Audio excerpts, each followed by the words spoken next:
And hey, welcome again to another episode. This is GZ Sports. As we come again to say, haha, vamos. As we have a lot of breaking news, a lot of things. West Bromwich Albion signing a manager from Huddersfield. Aston Villa bringing in Unai Emery. But the one we want to start with is Michael Carrick at Middlesbrough.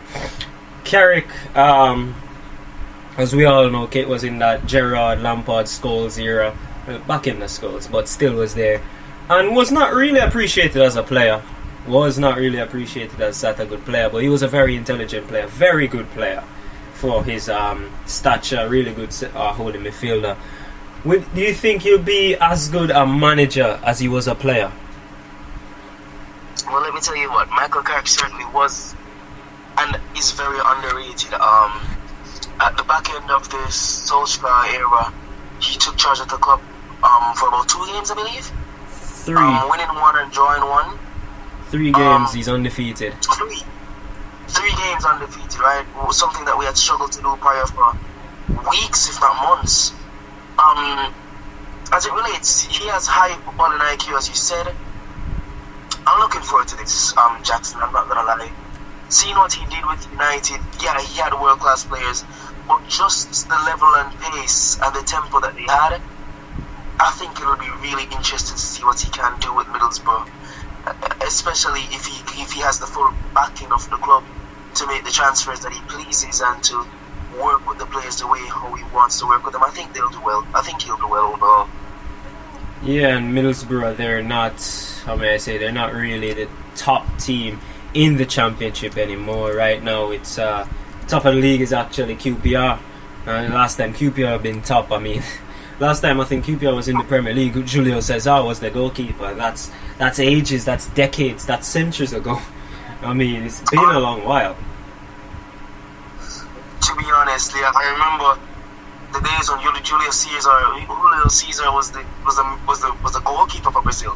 Back then, Brazil didn't really have a goalkeeper except for him. So exactly, yeah, but that was the last time QPR there, and Middlesbrough, they're 21st in the league. Their goal difference takes them out of the bottom 3 in the Championship. So Michael Carrick is gonna have a huge job on his hands. It's gonna be really difficult. Just like with Corbyn for West Brom, sacked from Huddersfield, who are last in the league, and signed by West Brom, who are second to last in the league. So, an improvement for his career. Let's see if he can do it on the pitch. I wasn't reading too much into it. I was just seeing that West Brom needed a coach since Bruce got sacked, and he was hired, and I said, oh, he left Huddersfield. And I checked and saw that Huddersfield were last, and I said, this makes no sense. It makes no sense whatsoever. It's fab, but still on Carrick. I do expect a huge change in Middlesbrough in their style of play, everything. It's not supposed to be as pragmatic as it used to be. It's going to be a bit more open, but still defensively sound. As we saw, the type of player he turned Scott McTominay into his few days in charge. So maybe Middlesbrough will be a force to reckon with since it's already close to mid-season, come the turn of this year. Yeah, we just have to hope and see, we just have to hope, because honestly, the Championship, right, is arguably the most competitive league. Or no, it is the most competitive second division in Europe. And most physical league. And the most physically demanded league in the world. 48 games per year, I believe. 46. Right, 46, not to mention cups. Yeah, you have to be at the peak of your physicality to be able to play week in, week out at the Championship level. Mm-hmm. So we'll see if he can get anything from the Middlesbrough players. I believe, and I wholeheartedly think that he will. But yeah, well wishes to him, well wishes to Middlesbrough. Hoping to see them regain to their former glory one day, But for now, we wait and we watch and we learn. Yeah, for now we just have to wait and see. But for something that Carrick wasn't really renowned for, his goal scoring. Because our next topic is a bit about goal scoring, and it's not really about a team or a player in particular that is at the top of everybody's mind. it's Brighton. And Brighton are really, really lacking goals at the moment. They sold Neil Maupay. I know they signed Dennis Undav. But the goals have not been coming from the centre forward. If it's not Leandro Trossard, then it's not Alex McAllister. Then they probably won't score if it's not a gross penalty.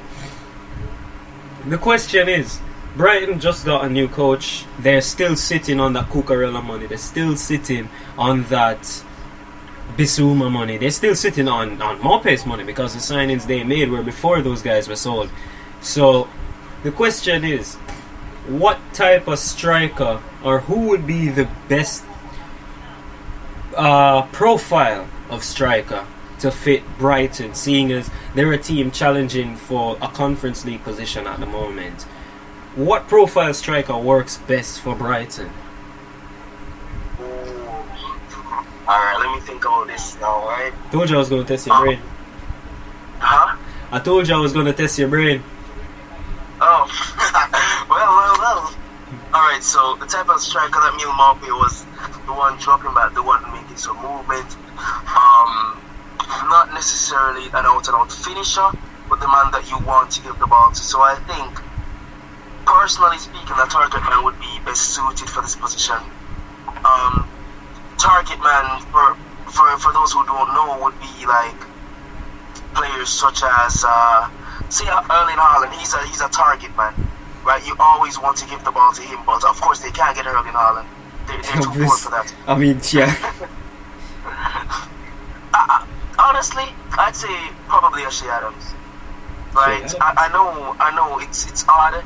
It's left field, but Ashley Adams or Danny Ings, I believe, would do really well in this Brighton side, because as you said, they sold Neil Maupay. He was essentially the backbone of the team for many years, and with him being gone, as you said, Trossard, McAllister, Pascal Gross, they've all been doing well, but aside from that, there has been no alternate goal scorer up front. And I fully believe that a man like Danny Ings, or as I said before, the other guy, Adams. I'm forgetting the names. Yeah, Adams. And as I said before, Adams or Ings would be the perfect fit in my opinion. Yeah, Would you agree? Well, Adams was close to leaving Southampton in the summer to go to. He was heavily linked to Everton, But Adams at Brighton, will he fit the way? I think the profile striker, we're on the same page when it comes to a target man. I think Adams would be good. However, when I look at the way Welbeck plays, and they do like to play with a front two, even in Potter's days, or a front three, Welbeck is always in and around there somehow. So you're going to need a dead-eye finisher. You're going to need someone who can, stroke the ball in when he needs to. And I'm going to bring up a player that was linked with a Premier League move, but his club shut down all action of him being moved on. And that's close to home, Shamar Nicholson. He was close to a £15 million move to Everton in the summer. Other clubs were there, Palace, Brighton, Southampton as well, just keeping their tabs on the player in case he was going to be moving, so they would move up for him. I think he would be the type of striker Brighton need, because he's not the one to run in behind. He is a target man. He's not lightning fast, but he can link up the play. He reminds me of Harry Kane, but without the 200 goals. Honestly, I can see what you'd say, Nicholson, but personally speaking, and this is no criticism to the player, but I don't think he's ready for Premiership football yet. Right? There's still a lot that he has to learn as a striker, especially as it relates to movement, distribution. He has to learn how to control and how to link up the play exactly. Right?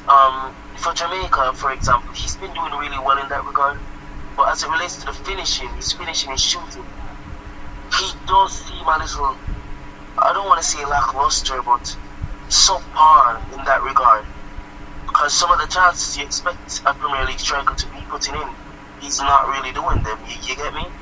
He's missing some easy chances.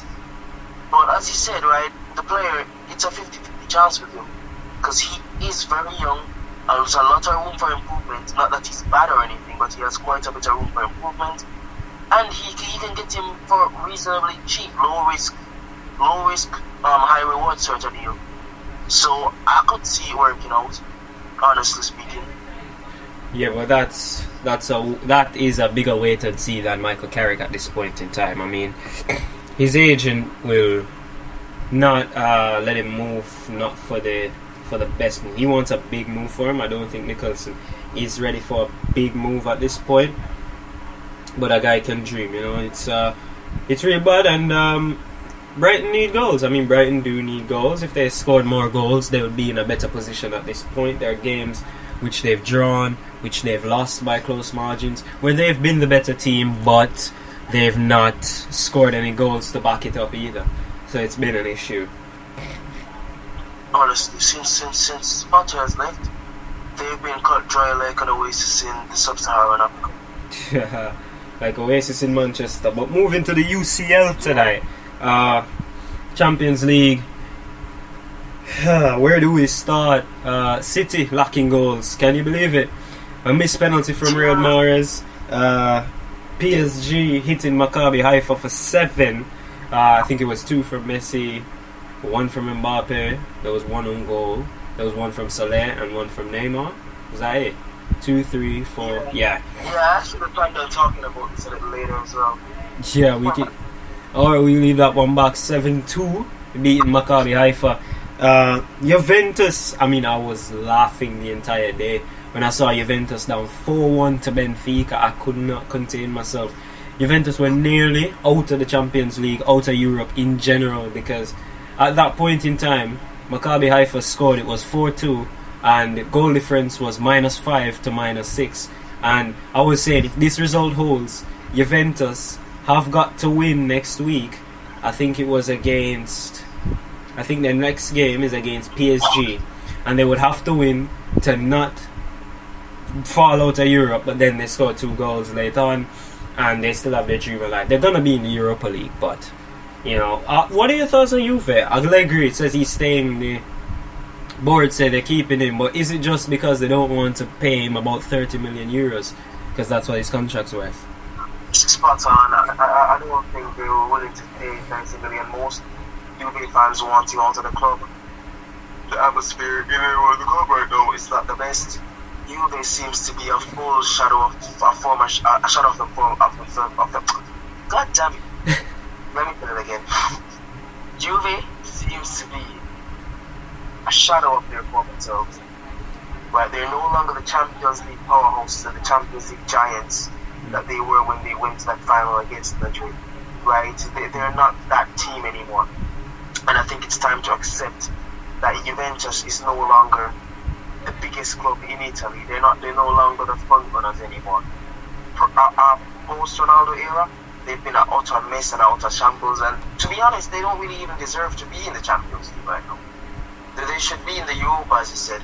Maccabi Haifa has done better than them, and that's crazy considering that they're a Saudi team. They literally beat Juventus. Yeah. Right?